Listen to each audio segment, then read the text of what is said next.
드려진 예물 위해서 기도하겠습니다. 하나님 아버지, 감사합니다.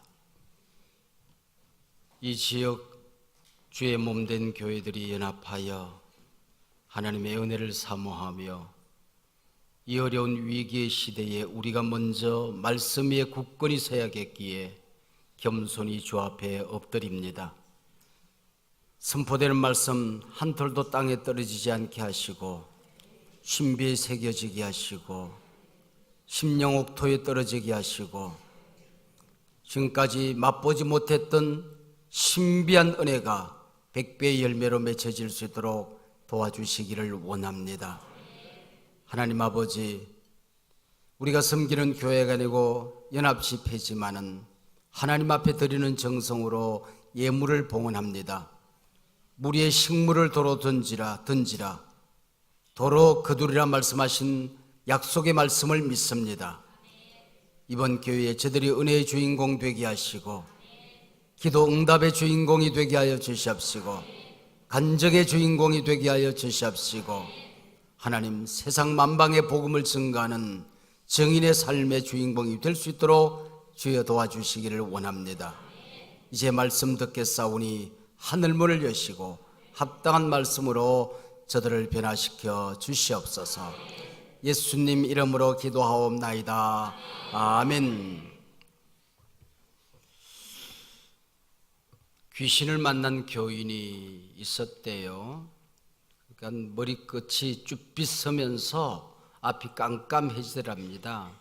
근데 귀신은 찬송을 싫어한다 싶어서 찬송을 불러야 되겠는데 당황하고 겁이 나니까 아무런 찬송이 생각이 안 나더래요. 그래서 교회 앞에서 찬송 인도하는 우리 찬송 찬양 팀들이 지난 주간에 불렀던 찬송이 갑자기 생각이 나더랍니다. 그래서 딱 손을 열고는 그 귀신을 향하여 찬송을 시작했습니다. 당신은 사랑받기 위해 태어난 사람. 그리고 찬송을 했더니 귀신이 이게 은혜를 받았나 봐요. 응답속이 탁 나옵니다. 감사해요.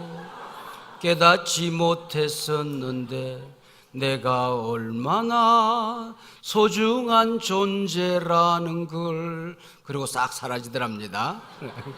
말도 안 되는 얘기지만은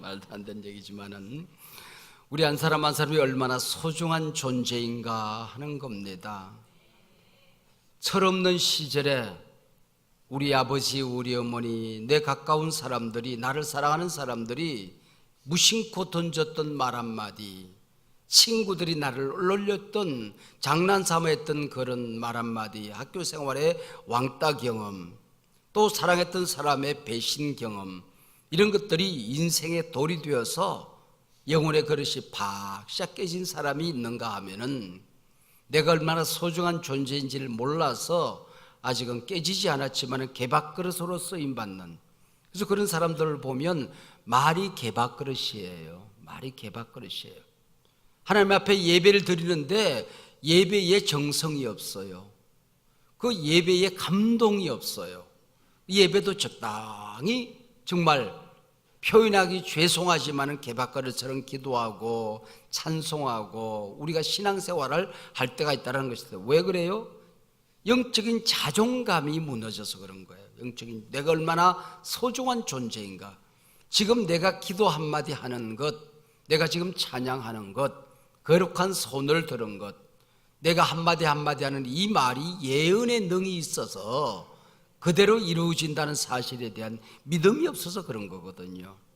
반면 내가 얼마나 소중한 존재인지를 깨닫고 살아가는, 정말 예수님께서 나를 위하여 십자가에 죽어주실 만큼 나는 소중한 존재라고 하거든. 내가 예수님하고 맞바꾼 존재잖아요. 여러분이 마이크 하나 100만 원 줬으면 100만 원짜리라고 그러잖아요. 나 하나를 사기 위해서 예수님을 내어주셨다. 예수짜리 인생이란 말이죠. 하나님께서는 우리 한 사람 한 사람에게 그 영혼의 멋진 작품을 만들라고 깨끗한 그릇을 주었어요. 교육학에서는 이걸 뭐라고 그러냐면은 타블라 라자, 심의백지설이라 그렇게 이름해요. 여기에 어떤 그림을 그리고 어떤 꿈을 꾸고 어떤 축복을 받고 어떤 꿈을 그렸냐에 따라서 인생이 달라지거든요. 근데 어머니 뱃속에 있으면서 이 아이가 상처를 받아요. 그래서 찢겨져요. 그 영혼의 그릇이. 태어나면서 우리 때는 요즘은 여자로 태어나야 요즘 더 축복을 받는 것 같아요. 오히려 더. 근데 우리 때는 그 여자로 태어났다는 때문에 또 상처를 받을 때가 있어요. 많은 형제들 가운데서 또 상처를 받습니다. 학교 가서 상처를 받아요. 언니 봐라, 아무개 봐라, 이웃집 누구 봐라, 또 상처를 받아요. 그래서 이리저리 찢겨지고 연애하다가 상처받고 결혼해서 남편에게 상처받고 그래서 남은 것은 깨끗했던 그 종이가 아니라 밴댕이 콧구멍만하게 남았거든. 이 무슨 그림을 그리겠냐 그런 얘기죠. 그래서 이것을 회복하고 치유하는 능력이 우리 가운데 있단 말이죠. 상처를 받는 것은 내 잘못이 아니다. 그러나 상처를 안고 살아가는 것은 내 잘못이거든요. 이 상처가 내 자존감을 무너뜨려서 내가 얼마나 소중한 존재인가 하는 것을 깨닫지 못하더라 그런 얘기입니다. 우리 하나님께서는 우리에게 얼마나 어마어마한 무기를 주었습니까? 세상을 정복하는 무기. 우리 가정의 부모님으로부터 조상 대대로부터 내려왔던 저주를 차단하고 잘못된 전통을 차단하고 나로부터 시작될 이 축복의 멋진 가문을 만들 수 있는 능력이 우리한테 있단 말이에요. 온갖 무기가 있어요. 이걸 가지고 멋있는 작품을 만들어 내야 되거든요. 하나님께서 나 하나를 이 땅에 자녀만 삼으시기 위하여 천지창조를 행하셨다고요. 천지창조. 여러분, 다른 종교가 흉내낼 수 없는 기독교만의 진리가 있어요. 그 첫 번째가 창조입니다. 창조. 다른 종교는 창조가 없어요. 창조가 없는 종교는 구원이 있을 수가 없다 그런 얘기예요. 창조가 없는데 어떻게 종말이 있을 수가 있겠습니까? 다른 종교는 부활이 없어요. 교주들이 무덤 속에 흙을 뒤집어 쓰고 누웠는데 누구를 구원합니까? 부활이 없는 종교는 구원을 말해도 천국을 말해도 내세를 말해도 모든 것이 다 부도수표입니다.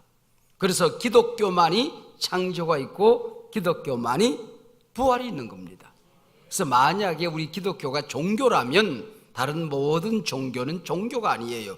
도덕이고 철학이고 윤리고 마음 수련이지요. 만약에 그것들이 종교라면 우리 기독교는 종교 이상의 생명의 능력을 말하는 것입니다. 그만큼 우리가 예수 믿고 하나님의 자녀가 됐다. 내가 구원받았다. 오늘 죽어도 천국에서 눈을 뜬다. 주님이 나와 함께 하신다. 이게 얼마나 어마어마한 일이냐 그런 얘기예요. 이 창조 부활과 함께 다른 종교가 흉내낼 수 없는 또 다른 하나가 있습니다. 우리는 예수님을 먹고 마시는 종교라고 하는 것입니다. 예수님과 제자들이 3년 동안 천국 복음을 함께 나누셨어요. 이제는 마지막 식사입니다. 이 식사하고 나면 예수님께서 잡히실 거예요. 십자가에 달려 돌아가실 거예요. 만인간의 죄를 해결하실 거예요. 이젠 제자들이 주님을 대신해서 몸된 교회를 세우고 이 땅에 복음을 증거해야 되는 마지막 식탁이에요. 유언을 하시는 자리입니다. 그러면은 어떤 말씀을 하실 법할까요? 너 교회 사랑해야 된다. 너 이 교회를 위해서 죽을 준비되어 있니? 너 정말 하나님 사랑하고 살아야 돼. 너 잘 살아야 돼. 너 잘 믿어야 돼. 너 잘해야 돼. 그럴만 하지 않습니까? 너 나 사랑하니? 베드로에게는 그렇게 물었는데 그거라도 한 번 더 확인할 만하지 않습니까? 먼저. 근데 주님께서 뭐라고 그러는 거 하니? 나를 먹으라. 내가 잠시 후에 십자가 위에서 내가 내 몸이 찢겨질 거야. 채찍 맞아 내 살이 뚝뚝 떨어질 거야. 이거는 너희를 위하는 내 몸이다. 받으라. 먹으라. 나를 먹으라고 그래요. 머리수부터 발끝까지 내 모든 물과 피가 쏟아질 거야. 이 피를 너희들이 마시라 그래요. 여러분, 예수님께서 마지막에 하신 말씀이 바로 나를 먹으라 하는 이 말씀을 하신 것입니다. 여러분, 예수 믿고 난 다음에 우리 가운데 엄청난 기적이 일어나게 되는데, 솔로몬 성전도 하나님이 계실 수는 없었어요. 온 우주가 하나님의 손바닥 하나만도 못하잖아요. 이 우주, 태양계, 은하계, 온 우주의 이 어마어마한 세계가 하나님의 손바닥 하나, 성경의 용어를 빌면 발등상 하나도 못한단 말이죠. 응? 하나님이 그런 분이라, 그런 분이라. 근데 그분이 인간이 만든 황금 집안에 계실 수가 있겠습니까? 다 무너뜨렸어요. 근데 그분이 이 냄새나는 내 안에 걱정, 근심, 상처, 미움, 원망, 부정적인 거, 욕망, 욕심, 온갖 더러운 것들이 꽉 차 있는 여기 오셔서 나를 바꾸시고 이 안에 좌정에 계시겠대요. 여러분, 예수 믿고 난 다음에 하나님이 내 안에 계신다. 하나님이 나와 함께 계신다. 나는 예수님을 등지고 도망갈 때도 나의 등 뒤에서 나를 도우시는 주, 등 뒤에서 나를 바라보고 계신다. 여러분, 이분이 바로 우리 예수님이라고 하는 거, 이 얼마나 어마어마한 일이냐 그런 얘기예요. 한국교회 초대교회 이야기를 보면 참 재밌는 이야기들이 많이 있는데 그 가운데 이런 얘기가 있어요. 초대교회니까 그랬을 거예요. 교회, 어느 교회, 시골교회 장로님이 교회에서 갈등이 있었어요. 선교사님하고 갈등이 있었다고 그래요. 그래서 교회를 떠났어요. 교회를 안 나와요. 그리고 교회를 안 나오고 교회를 욕하고 돌아다녀요. 근데 이분이 주일날 종을 땡그랑 띵그랑 땡그랑 치는데 어린 신자들은 교회 다 가는데 장로님이 교회를 안 가는 거야. 술집에 가가지고는 이러고 앉았는 거야. 근데 마침 그 술집에 점쟁이가 와서 앉아 있었대. 점쟁이가 앉아가지고는 동네 사람들이 복채를 갖다 주고 점을 치는 거야. 근데 어느 주일날 굿이 시작이 됐어요. 근데 진짜 신이 내린 무당이야. 그 작두를 설치해놓고 손에다가 물통을 짊어지고 짝트 위에서 춤을 추는 그런 무당입니다. 딩가딩가딩가딩가 어리살살 내리소사 나간다 따따따따 우랑발이 나와라가 사까라까 뿌따라까 으라 이러고 딩가딩가 하는데 그날따라 물통을 들고 짝두 위에 펄쩍 올라가더니 화짝 놀라고 뛰어내리더래요. 그러면서 얼굴이 하얘지더니 동네 사람들이 구름대처럼 모여가지고 구경을 하는 거야. 그러면서 사람을 찾기 시작을 해. 누군가를. 여기 예수쟁이가 한 분 와 계시는데 좀 가달라고, 나가달라고. 굿이 안 된다고. 근데 사람들이 그 예수쟁이 다 교회 가고 없는 시간인데, 응? 근데 사람을 찾다가 그 모여선 사람을 헤집고 저 바깥에 평상에 어떤 양반이 한 사람이 갓을 쓰고 이러고 앉았거든. 그분 앞에 가서 무릎을 꿇고 빌더래요. 제발 좀 나가달라고. 장로님이 교회를 안 나간 지가 벌써 몇 개월인데 귀신이 귀신같이 알아보는 거야 이게. 그러니까 장로님이 술을 마시다 말고 술잔을 땅에 떨어뜨리고 밖으로 나와서 통곡을 합니다. 나는 하나님을 떠나는데 내 안에 하나님이 계셨네. 나는 교회를 버리고 하나님을 버렸는데 하나님은 나를 버리지 않으셨네. 거기서 통곡하고 다시 교회로 돌아오는 이야기가 있어요. 채핑글 목사님의 그 이야기 집에 보면 그 얘기가 나와요. 여러분, 예수님을 한 번 모셨다고 하는 것은, 여러분, 내가 한 번 예수님을 모셨으면 내가 예수님 모신 게 아니고 성령이 내 안에 와 계시고 예수님이 와 계시는 거거든요. 내가 예수님을 붙든 게 아니고 예수님이 나를 붙든 거기 때문에 나는 예수님을 놓았는데 예수님은 나를 안 놓는다. 한 번 예수 믿었으면 다시는 구원을 빼앗기지 않는다. 지옥은 가고 싶어도 못 간다. 옆에 사람에 가르쳐 주세요. 우리 지옥 가기를 영 걸렸네 그래요. 가고 싶어도 못 가. 지옥은 가고 싶어도 못 가는 거야. 한 번 이거 환불을 주셨습니다. 여러분 내 안에 와 계시면 그런 분이라고요. 내가 주님을 모셨다고 하는 것, 이것은 너희를 위하는 내 몸이다, 이것은 너희를 위한 내 피다, 성례전에 참여하게 됐다는 게 이렇게 어마어마한 사건이다 그런 얘기예요. 저는 그 전도사 생활을 오랫동안 하고 대학 졸업 맞고 대학원 졸업 맞고 공군 장교로 군대를 갔어요. 일반 군목이 아니고 일반 장교로 군대 가서 5년 동안 군대 생활을 하다가 다시 와서 신학을 하고 신학교를 졸업하면서 전도사도 안 해보고 부목사도 안 해보고 어떤 교회 담임으로 갔어요. 어떤 교회 담임으로 가서 거기서 이제 목회를 시작을 했어요. 그러니까 저는 신학을 공부한 지는 오래됐지만은 목회 경험이 없어요. 한 번도 해본 적이 없으니까. 근데 신방을 다녔어요. 신방을 이렇게 다니는데 서울에서 이제 교회를 맡아서 그때 내 나이 33살이었다. 그때 예수님 나이였다. 나도 그렇게 꽃 같을 때가 있었는데 내가 태어나자마자 이렇게 늙은이로 태어났을까? 나도 젊을 때가 있었시오. 그런 33살 꽃 같은 나이에 제가 교회 담임으로 갔어요.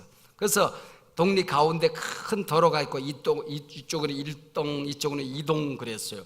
그래서 1동을 먼저 신방을 다니고 그 다음에 2동을 다니는데 1동 앞을 쭉 다니는데 신방 대원으로 따라다니는 권사님 한 분이 저한테 그러더라고요. 전도사님, 길 건너에 저쪽 집에 어린 새댁이 교회 나오는데 아기가 독감이 걸렸대요. 독립병원에 아무리 가도 열이 떨어지지 않는데, 그래서 서울역 뒤에 가면은 아기들만 보는 소아병원이라고 있어서 입원시켜야 되니까 전도사님 기도 한번 해줍시다 그러더라고요. 그럽시다. 그래 가서 내가 이제 그 거실에 앉아서 기도하려고 그랬더니 제 귀에 대고 안수하세요 그러더라고. 안수가 뭔지는 알겠어. 손을 얹어 기도한다 그런 뜻인 건 알겠는데 한 번도 해본 적이 없거든. 손바닥 생기고는 해본 적이 없는 거야 이게. 근데 이게 겁이 나니까 또 이게 안수하다가 아기가 잘못되면은 새로 부임한 전도사가 안수해서 아기 잘못됐다는 소문 나면 나 끝나거든. 그래서 그냥 기도합시다 그랬더니 이분이 어느새 내 손을 끌어다가 아기 머리 갖다 얹어버렸어. 근데 가슴이 콩닥콩닥 뛰기 시작하는 거야 이게. 기도가 안 나오는 거야. 근데 참 우리 하나님 좋으신 분이시죠. 이때 지혜를 탁 주시는데 제가 신방대원들을 돌아보면서 여러분들도 다 손을 얹으시기 바랍니다 그랬지. 얼마나 꾀가 많어. 안 나면 공범이잖아. 나면 뭐 나 때문에 나왔다 우리 지네들 때문에 나왔다 그랬을까. 그래서 발바닥 위에라도 손을 다 얹으시기 바랍니다 그랬어. 그리고 기도하고 나오는데 이 새댁이 아기를 안고는 마당까지 따라 나왔어요. 그러면서 뭐라고 그러는 거 아니, 우리 아기 전도사님 안수 기도해 줘서 이제 병원에 안 가도 되겠다 그러더라고. 이런 큰일 날 소리. 이 철없는 전도사 기도받고 병원에 안 갔다가 아기가 잘못되면 또 이거 큰일 날잖아요. 그 다음 집에 신방을 하는데 신방이 안 되는 거예요. 찬송도 안 되고 말씀도 생각이 안 나고 축복도 안 되고 아무것도 안 되고 그 철없는 새댁의 소리가 귀에 쟁쟁쟁쟁 울려. 병원에 안 가도 되겠다 병원에 안 가도 되겠다 신방이 안 되는 거야. 그래서 두세 집 얼른 신방 끝내고 집에 왔어요. 서재가 이제 교회 옆에 있는데 거기 들어가서 얼른 전화를 했다. 그때는 전화기가 참 재밌어. 손가락 넣어가지고 띠르륵 이렇게 전화하는 거야. 그래서 그 집에 이제 펴놓고 전화를 했어요. 전화해가지고는 내가 이 얘기는 기도해 보니까 병원에 가도 좋겠다고, 가는 게 좋겠다고 그러려고 전화를 했는데 새댁이 펄쩍펄쩍 뛰는 거야. 우리가 간 다음에 아기가 이불을 쓰고 잠이 들었는데 실컷 잠을 자더니 이불이 푹 젖도록 땀을 흘리고 열이 뚝 떨어지고 장난 가지고 논디야. 근데 이 철없는 세대는 우리가 기도해서 병이 나았다고 하는데 나는 그게 믿어지지가 않더라고. 그거 손을 얹었다고 뭐 그게 병이 나았을까? 오전에 먹은 약이 뒤늦게 약발이 나타났겠지, 그 생각이 드는 거야. 근데 그 이유 두 가지를 제가 깨달았어요. 하나는 내가 기도하고 난 다음에는 결과에 대해서 내가 책임질 일이 아니란 걸 알았어요. 나는 순종만 하고 결과는 하나님이 알아서 하시는 거야. 병원에 가든 안 가든 낫든 어떻게 됐든 결과는 하나님이 책임지실 일이고 우리는 순종만 하면 된다는 걸 알았어요. 그리고 하나님이 나를 그 교회, 문제가 많은 교회였거든요. 교회가 풍비박산이 난 교회에 철없는 나를 거기에 보냈는데, 근데 나를 거기 보낼 때는 하나님이 책임진다는 걸 알았어요. 책임져놨어요. 나를 그 교회 담임으로 보내실 때는 거기 있는 양무리들을 목양할 수 있는 권세와 축복권과 말씀의 권세와 은혜를 덧입혀서 복을 주어서 보낸다는 걸 알게 된 겁니다. 야, 이거 신나는구나. 이게 해볼 만한 일이다. 이거 해볼 만한 일. 그때부터 이제 배짱이 생기는 거야. 이게 자꾸 낫다 보니까 어떤 날 이거 죽은 자도 기도하면 낫는 것 아니야, 막 이런 생각이 드는 거야. 그래서 어디 사람 하나 안 죽나 막 이런 생각이 들어. 막 그때는 그런 생각이 들더니 철이 없으니까 막 그런 생각이 들어. 무식하면 용감하더라고. 막 해적히는 거야. 그 어느 날 성경 읽다 보니까 야고보서에 너희 중에 병든 자가 있느냐? 기름을 바르고 기도하라 막 그러더라고. 성경대로 순종하자. 그래가지고는 암 환자가 있길래 얼른 갔어요. 가가지고는 내가 그래서 그 여러 사람 가면 또 소문나니까 혼자 갔어요. 가가지고 여기 기름 없냐고 그랬더니 찬장에 나가보래요. 가봤더니 먹다 남은 해표 식용유가 있더라고. 막 그걸 배에다 붓고 막 기름 막 기도했어요. 나았을까요? 죽었을까요? 나았으면 내가 이러고 있겠어요? 그리고 일주일 만에 죽었어요. 그런데도 막 이게 막 자신감이 생기고 막 배짱이 생기고 그러는 거야. 그때 내가 이게 내가 주의 종이 된다는 게 장난이 아니네. 목사는 장난이 아니야. 이거 장난이 아닌가 이게 장난. 내가 집사가 되고 내가 성도가 된다는 게 장난이 아니라는 걸 알게 된 거. 이게 성만찬적인 존재가 되는 겁니다.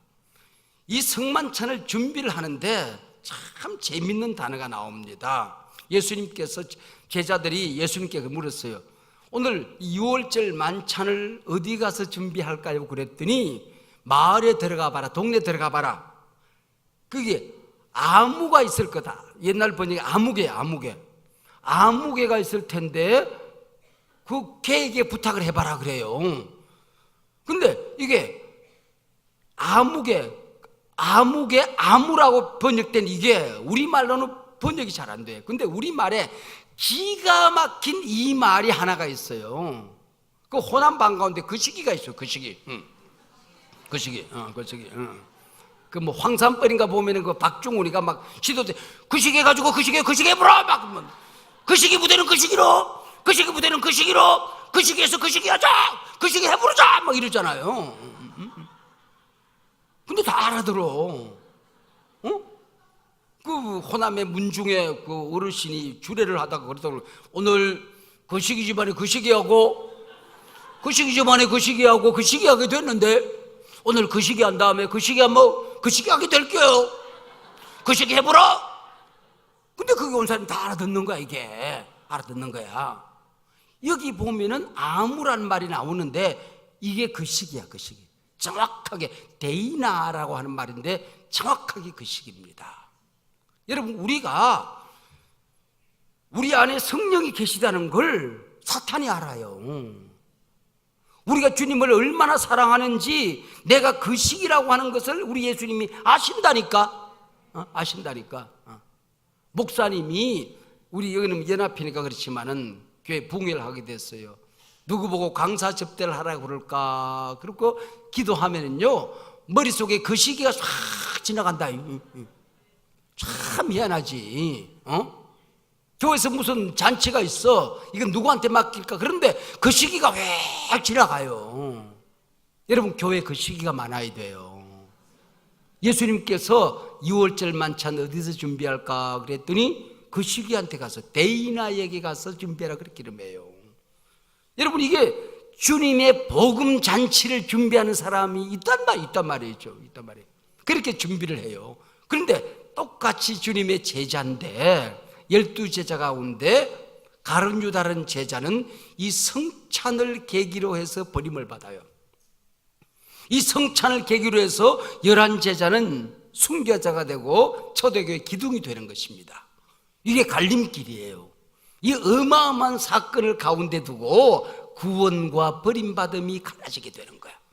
근데 우리말 번역은 좀 부정확한데요. 26장 15절에 보면은 가룟유다가 제사장들에게 가서 예수님을 너희들한테 넘겨줄 테니까 얼마를 주려느냐 그렇게 이름해요. 근데 우리 그 원문 헬라에 보면은 모이 얼마를 주려냐 그렇게 이름해요. 모이라고 하는 말은 나에게 나를 위하여 그 얘기예요. 나에게 나를 위하여 모이 그렇게 되어 있어요, 헬라어로. 근데 예수님의 제자들 11제자는 뭐라고 하니 이 성만찬을 어디서 준비할까요? 그랬을 때 어디서 준비할까? 그랬는데 소이라고 하는 말은 당신을 위하여, 당신에게 그런 말이에요. 모이 소이 비슷한 말이잖아요. 근데 헬라는 이걸 강조를 두어서 딱 기록을 해요. 모이의 존재와 소이의 존재가 갈라지는 겁니다. 이 성만찬에 참여하고 난 다음에 모이의 존재 가룟유다가 나오는 거고 소이의 존재 11제자가 나온다 그런 얘기입니다. 여러분, 우리가 성찬에 참여하고 주님을 모시라고 했을 때에 여기서 얼마나 어마어마한 일들이 일어나냐 그런 얘기입니다. 그래서 헨리 나우에드라는 사람이 있는데 그분이 보면은 이 마태복음 26장 26절에 4가지 동사, 이게 성만찬적인 존재가 됐다는 게 무엇인가 하는 것을 가르친다 그렇게 이름했어요. 헨리 나우의 책에 이걸 가지고 굉장히 자세하게 설명을 하고 있습니다. 거기 보면은 4가지 동사가 나와요. 떡을 가지사 그랬죠. 테이크, 취했다는 것입니다. 잡았다는 것. 떡을 잡으시고 그런 얘기입니다. 테이크의 존재다 그렇게 이름했어요. 그 다음에 떡을 가지사 축복하시고 그랬어요. bless 축복하시고 bless의 존재다 그렇게 말했습니다.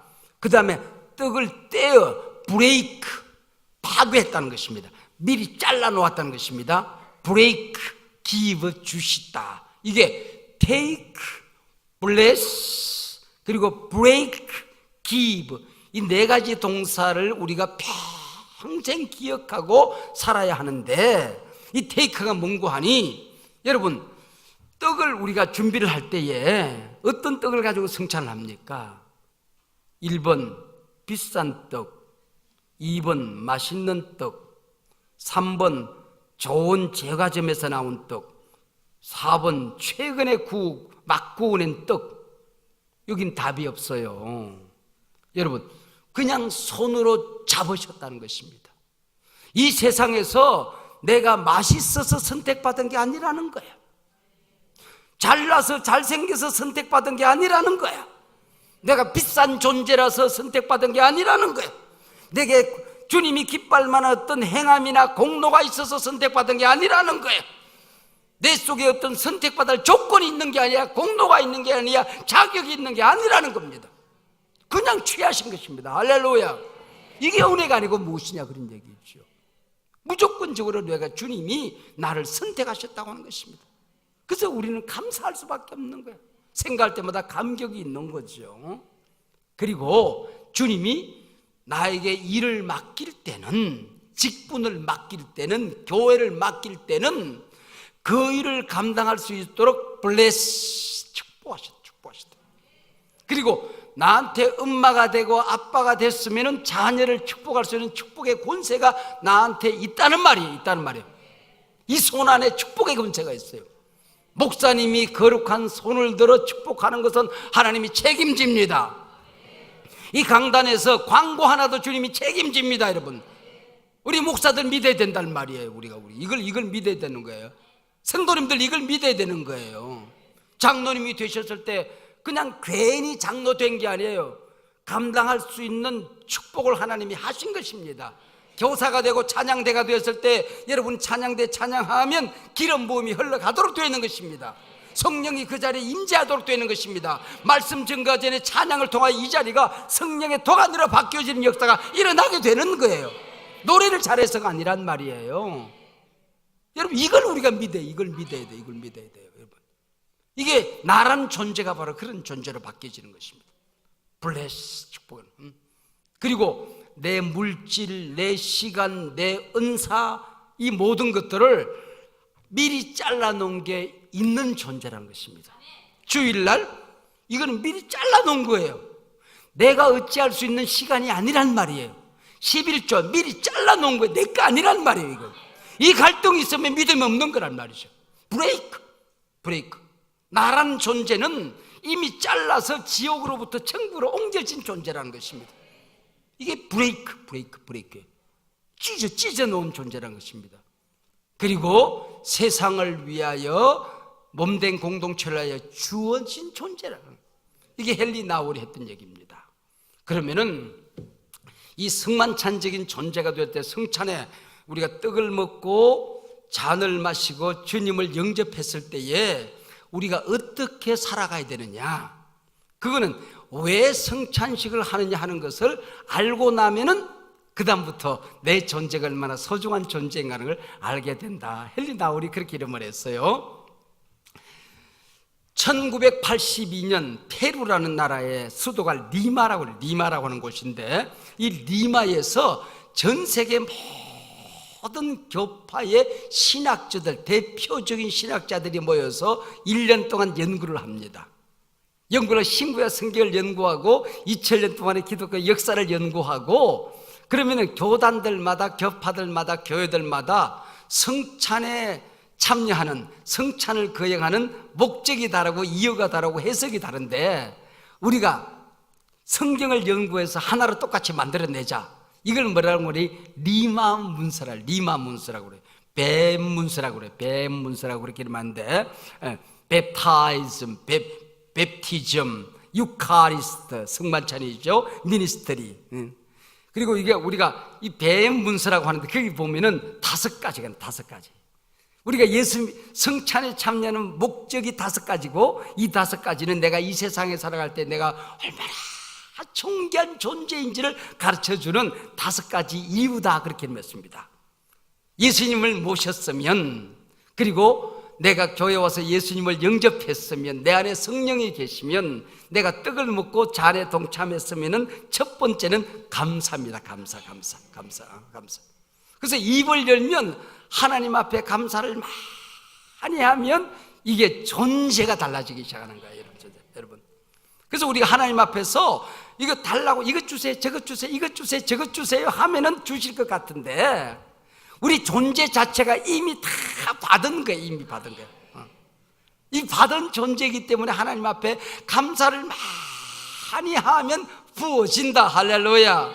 내 입이 감사를 표현하면 복을 받는다. 할렐루야. 여러분, 하루에 감사를 몇 번 하느냐에 따라서 내 존재가 달라지는 것입니다. 우리 장로님 가운데에 한국교회를 위해서 일을 많이 하던 장로님이 한 분 계세요. 이름을 대면 알만한 장로님이신데, 그 장로님이 난치병에, 현대의학으로는 고칠 수 없는 불치병에 걸리셨어요. 그래서 마비가 이제 온몸이 마비가 점점 돼 나와서 이제 심장으로 마비가 되고 뇌가 마비가 되면 이제 하나님 앞에 가시는 거예요.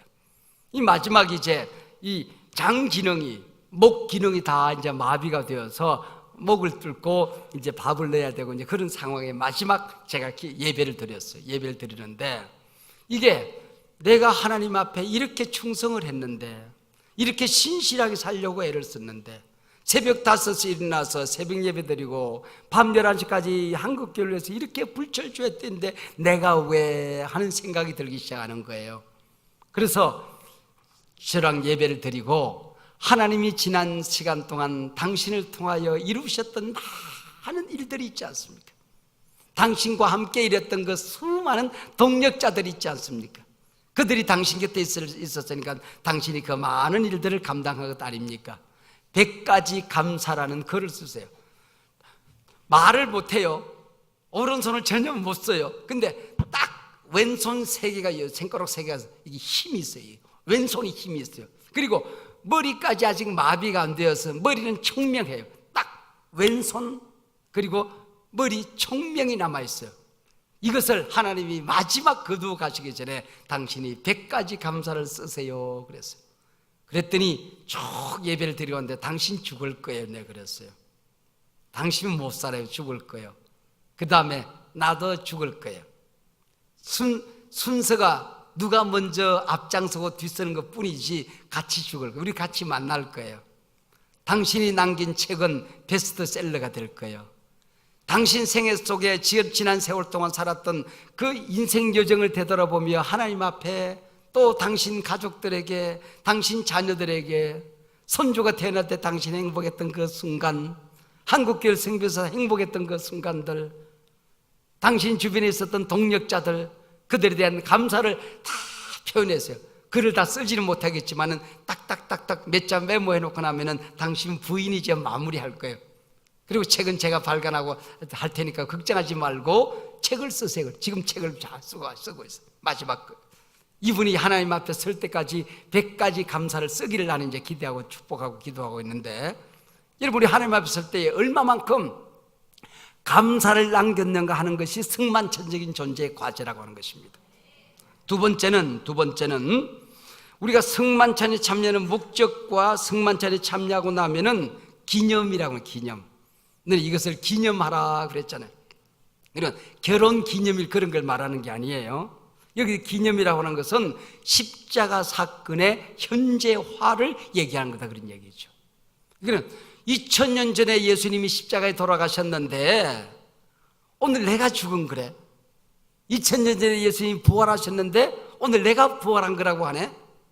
2000년 전에 예수님이 부활하셨는데 그 부활하신 예수님이 내 안에 살아계신다네. 이게 여러분 기념이라고 하는 것입니다. 그래서 우리가 구원받고 성찬에 참여하고 나면은 내 안에 영생이 있잖아요. 믿는 자는 영생을 가질 것이고 아니고 가졌고 과거형이잖아요. 이미 내 안에 영생이 있단 말이죠. 그래서 죽음이 무섭지 않은 복을 받는 것입니다. 저는 목사가 될 사람이라서 그런지 모르지만은 어릴 때도 그러고 전도사 때도 그러고 목사 때도 그러고 죽을 고비를 이렇게 넘겨온 적이 있었어요. 제일 먼저 죽을 고비를 넘긴 게 중학교 한 1학년쯤 되었을까요? 우리 집에 감나무가 그게 아마 100년은 된 것 같아요.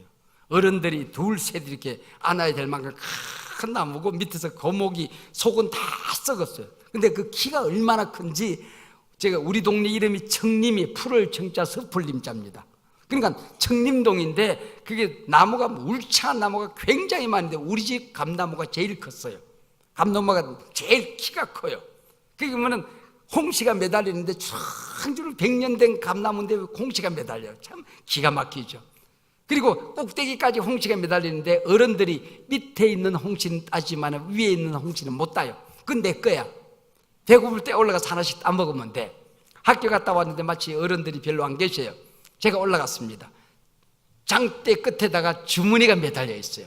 그걸 가지고 올라갑니다. 그 꼭대기까지 올라가가지고 가장 잘 익은 홍시를 주머니 속에 딱 담아서 땡기면 이제 오는 거야. 근데 한 10cm가 모자라요. 그게 아무리 손을 뻗어도. 그래서 배에다가 감나무 가지 하나를 걸치고 제가 홍시를 딱 땄는데 배에 걸친 감나무 가지가 우지끈 부러지는 거예요. 그리고 그 높은 꼭대기에서 떨어지기 시작하는데 제가 떨어진 그 자리에 집더미가 쌓여져 있어요. 그 자리에 딱 주저앉았는데 거기서 10cm만 옆으로 가면은 아름들이 처맛돌이 쫙 깔려 있어요. 그리고 감나무가 오래되니까 뿌리가 밖으로 드러나가지고 이쪽에서 50cm만 이쪽으로 떨어지면은 감나무 뿌리에 제가 몸이 박살이 나는 거예요. 근데 또 거기다가 감나무 가지라는 게 얼마나 유약하고 약한지 떨어지면서 감나무를 하나로 안고 떨어진 거야. 나비처럼 날아서 떨어진 거야. 그리고 떨어지는 자리가 땅바닥 아니고 집덤 위에 딱 올라앉았어요. 제가 손가락 하나가 안 부러졌어요. 얼굴에 찰과상 하나가 안 생겨서. 저 이런 사람입니다. 그 위에도 이런 경험이 많이 있었어요. 그리고 제가 신학대학에서 설교를 끝내고 강원도 KBS 공개홀에서 강원도 지역에 있는 청소년들이 모여서 부흥회를 하고 있었어요. 내 앞 시간에 그 당시 부총리 이한빈 부총리라는 분이 소망교회 장로님이신데, 이한빈 부총리가 내 앞 시간에, 그 다음 내 시간에, 시간이 늦어져.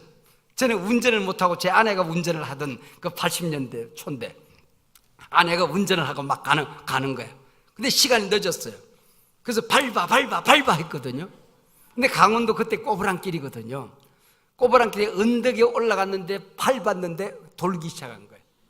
그 벼랑에서 굴러 떨어지기 시작하는 거예요. 차가 구르는데 몇 바퀴 구르다가 거기에 요만한 논둑이 있는데 차가 그 논둑에 그게 가시덤불 같은 게 이렇게 거기에 콕 끼었어요. 거꾸로 대롱대롱 매달렸어요. 그러면서 제가 감나무에 떨어지면서 차가 구르면서, 그때도 차가 굴렀는데 머리카락 하나 안 빠졌어요. 그리고 안전대 그대로 매달려서 이러고 있는 거야. 제 아내는 여보 여보 미안해 그리고 소리를 지는데 나는 편안하게 구르는 거야. 이건 뭐 장난감 같네. 이런 몇 번의 경험을 통해서 그 죽음의 순간에 어디서 왔을까요? 그게 편하고, 뭐 죽으면 어떡하지? 교회는 어떡하지? 어린 우리 아이들은 어떡하지? 내가 공부했는데 우리 엄마는 어떡하지? 이런 생각이 추워도 들지 않으면서 이게 그 내 생에서 한 번도 느껴보지 못한 평화가 가슴속에 탁 내려오는데, 그게 우리 평화로다 하늘 위에서 내려오네 그런 노래가 있잖아요. 그 찬찬한 평화가 있는데, 야, 예수 믿고 산다는 게 이런 거다. 야 이런 평화. 오늘 죽어도, 오늘 밤에 죽어도 여러분 평안히 갈 수 있습니다. 여러분 걱정하지 마세요. 십자가에 돌아가신 예수님이 내 안에 계시다는 게 이런 멋있는 거야. 오늘이 내 인생의 마지막 날을 할지라도 나는 평안히 하나님 앞에서 눈을 뜨게 될 것입니다. 십자가 내 안에 살아있으니까. 그리고 여러분, 주님의 몸을 내 안에 먹었으면 주님의 몸이 내 안에 있잖아요. 사람이요, 먹는 것은 내 몸이 되는 겁니다. 무엇을 먹었냐는 것이 내 피가 되고 살이 되고 그게 내 뼈가 되는 거예요. 근데 우리가 예수를 먹는다는 말이죠. 성령을 먹어요. 예수님의 살을 먹고 피를 먹고 성령을 먹고 마신단 말이죠. 먹고 마신단 말이에요. 여러분, 이게 우리가 보통 복을 받은 게 아닙니다. 술 취하지 말라 이는 방탕한 것이니 오직 성령의 충만을 받을지어다. 고등학교 2학년 아이가 학기말 시험을 쳤대요. 아빠한테 성적표를 받아들고 전화를 했어요. 아빠 왜?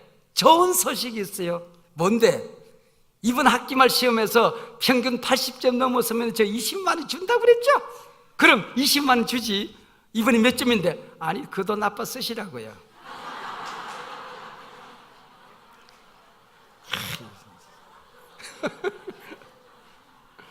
아빠는 20만 원 주고 싶은 게 이 쪼다야. 술 취하지 말라 이는 방탕한 것이니 오직 성령의 충만을 받을지어다. 우리 하나님이 우리에게 성령 충만 주시고 싶어서 안달을 하십니다. 잔뜩 준비하고 원하기만 하면, 바라기만 하면, 믿기만 하면, 요청하기만 하면 주시려고 풍성히 준비하고, 이게 충만이에요. 충만. 나 혼자 성령 충만하면 우리 목사님 뭐 먹고 살까 걱정하지 마세요.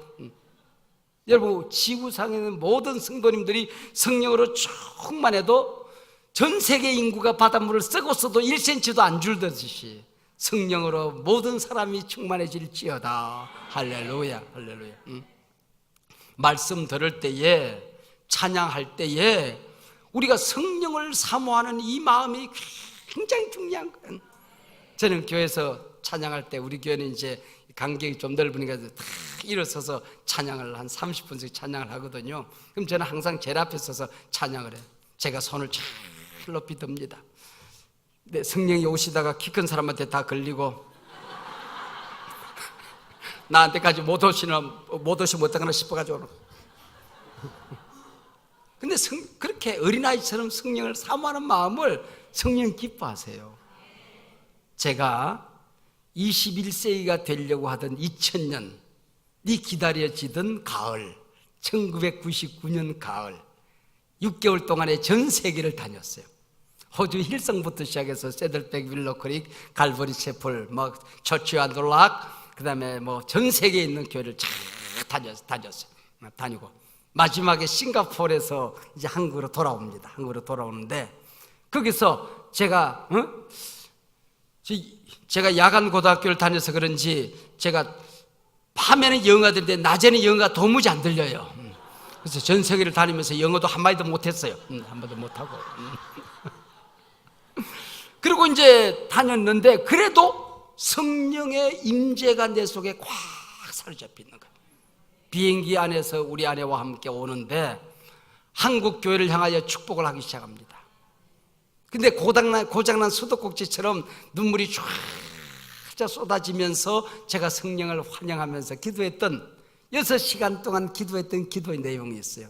여러분 한번 따라 하시기 바랍니다. 성령님 환영합니다. 성령님 당신은 나의 주인이십니다. 성령님 제가 목마르게 사모합니다. 성령님이 어떻게 역사하시든지, 성령님이 저를 어떻게 쓰시든지 제가 성령을 제한하지 않겠습니다. 6시간 동안 이 4가지 기도 제목을 제가 놓고 기도했어요. 근데 그 비행기 안에 성령이 막 춤을 추고 있어. 내가 하도 우니까 싱가포르에서 사온 부채를 가지고 제 아내를 저를 가리워 주었어요. 저는 창가 쪽에 앉았으니까 가리워 주었어요. 그리고 저는 아내 부채 뒤에 숨어서 6시간 동안 울면서 기도했는데 그 비행기 위에서 기도했던 성령의 임재, 그것이 지금까지 20년을 꼭 20년이 됐네요.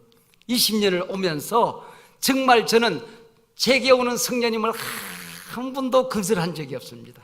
항상 제가 환영합니다. 이 지구촌의 모든 사람이 성령을 거역해도 저는 성령님을 환영하겠습니다. 성령님은 우리 교회의 주인이십니다. 제 인생의 주인이십니다. 제가 불타는 목마름으로 성령님을 사모하고 기다리겠습니다. 제가 사랑합니다. 제가 성령을 제한하지 않겠습니다. 저는 그때부터요, 제가 경험해보지 못한 성령님을 경험하고 사는 거예요. 저는 성령하고 친하다고 자부합니다. 저는 성령하고 친해요. 너무너무 친해요. 그래서 항상 제가 여기서 다녀서 여기 올라오기 전에 마지막 제가 기도하는 게 있거든요. 성령님, 저 강단 위에 저 혼자 올라가지 않을 거예요. 성령이 안 가시면 저도 안 갈 거예요. 성령님 알아서 하세요. 그때마다 성령님이 종아 강하라 담대하라, 내가 너와 함께한다. 담대히 복음을 전하라. 네가 전하는 복음에 내가 함께 하느니라. 너의 말로 들리지 않고 하나님의 음성, 성령의 음성으로 듣게 될 것이다. 이 음성을 듣고 제가 여기 서는 거예요. 그때부터 20년 동안. 여러분, 예수님을 모셨으면 예수님이 이 안에 계시잖아요. 예수님의 몸을 먹었으면 내가 작은 예수가 되어 내 안에 계시잖아요. 예수님의 피를 마셨어요. 내 생각, 내가 보는 거, 내가 말하는 거, 내가 듣는 거, 내가 걸어가는 발자국 하나하나까지도 내 안에 성령이 계시고 예수님이 계시잖아요. 얼마나 자신 있고 당당한 일이에요. 이게 성만찬적인 존재가 된 것입니다, 여러분. 얼마나 엄청난 일입니까, 여러분들. 그리고 주님이 나를 용서하셨으면 이 리마문서 첫 번째는 감사하는 존재가 된다. 두 번째는 십자가의 현재와 기념의 존재가 된다. 기념비적인 존재가 된다는 것입니다. 내가 예수가 되는 겁니다. 기념비적인 존재가 된다. 그리고 성령의 임재 속에 살아가는 것이고, 그리고 네 번째는 성도의 교통 속에 일어나는 용서입니다. 용서. 성도의 교제 코이노리아의 첫 번째는 용서입니다. 용서.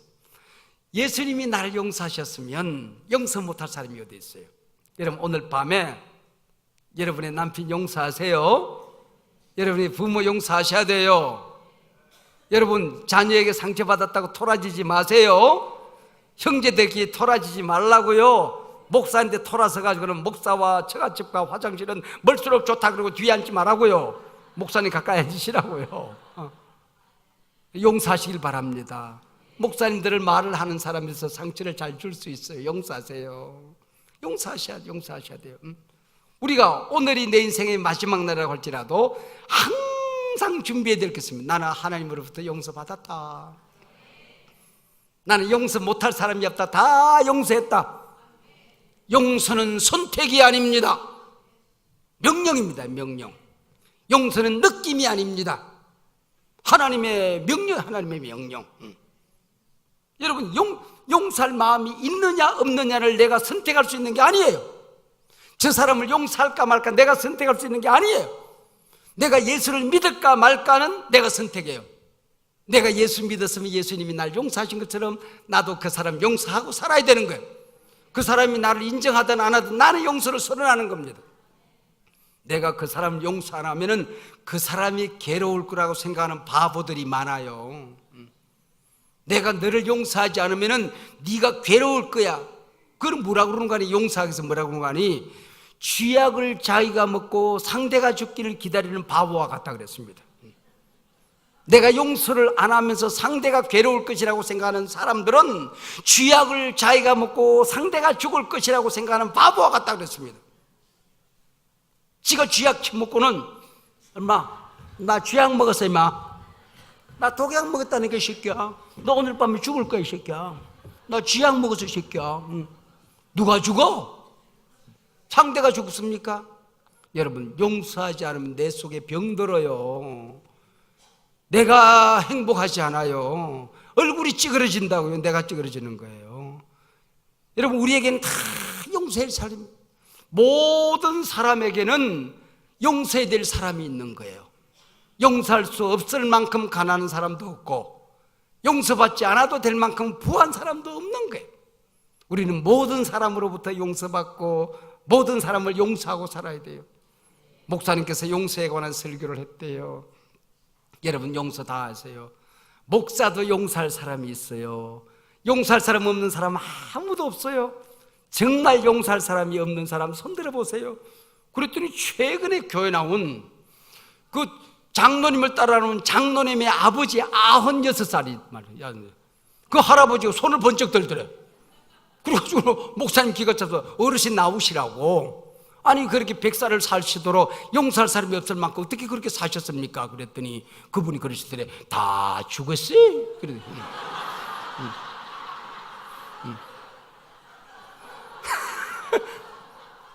용서해야 될 사람 다 죽을 때까지 저 혼자 동해물과 백두산이 마르고 닳도록 저 혼자 살면 우리는 용서할 사람 없겠지. 그러나 우리는 다 있잖아.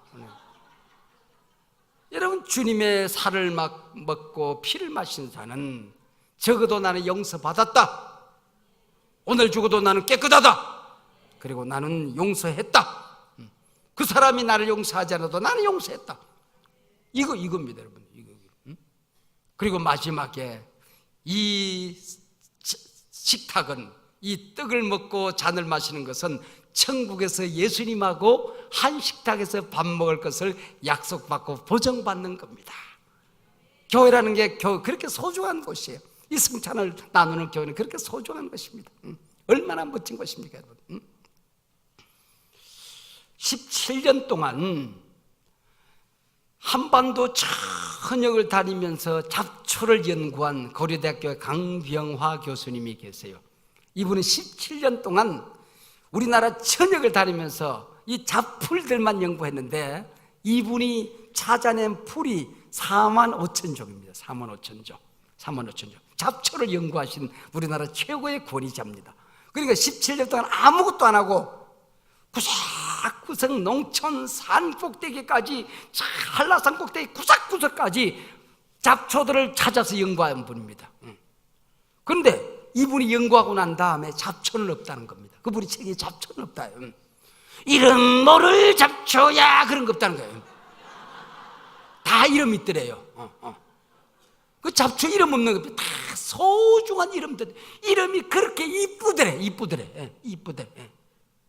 여러분, 이것저것 아무것도 없는 잡초라네. 그런 거 없다네. 예. 이것저것 아무것도 없는 잡초 없다라는 거예요. 다 모양이 있고 색깔이 있고 아름다움이 있고 의미가 있고 심지어는 이런 말이 있더라는 겁니다. 여러분, 우리가 예수 안에서 구원받고 우리 안에 예수님이 계시고 성령님이 계시는 것, 여러분, 이 세상에서 내가 이름 크게 드러내지 못했지만 하나님 앞에서 여러분은 존귀한 존재입니다.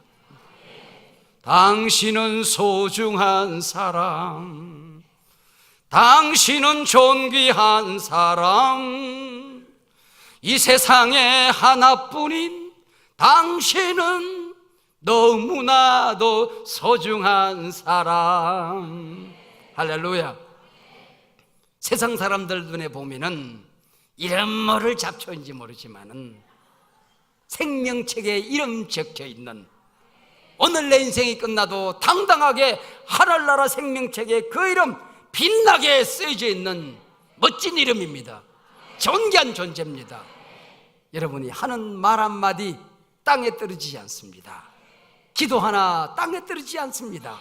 교회를 위하여 헌신했던 여러분의 재능과 물질과 은사가 하나도 땅에 떨어지지 않습니다. 하나님 앞에서 다 존귀함을 받게 될 줄로 믿습니다. 할렐루야. 기도하시오. 하나님 아버지, 고맙고 감사합니다. 오늘 밤에 내가 얼마나 소중한 존재인지, 하나님의 가족이 되어서 살아가는 것, 예수님의 신부가 되어서 살아가는 것, 내 안에 예수님이 계시고 성령님이 계시고 내 몸과 내 뼈와 피가 주님의 몸과 주님의 피로 가득 차 있는 것, 얼마나 소중한 존재인지 오늘 깨우쳐 주셔서 감사합니다. 존귀한 말을 하겠습니다. 소중한 말을 하겠습니다. 축복하며 살겠습니다. 은혜 받으며 감사하며 살겠습니다. 십자가 증거하며 살겠습니다. 성령과 동행하며 살겠습니다. 충만케 하여 주시옵소서. 예수님 이름으로 기도하옵나이다. 아멘.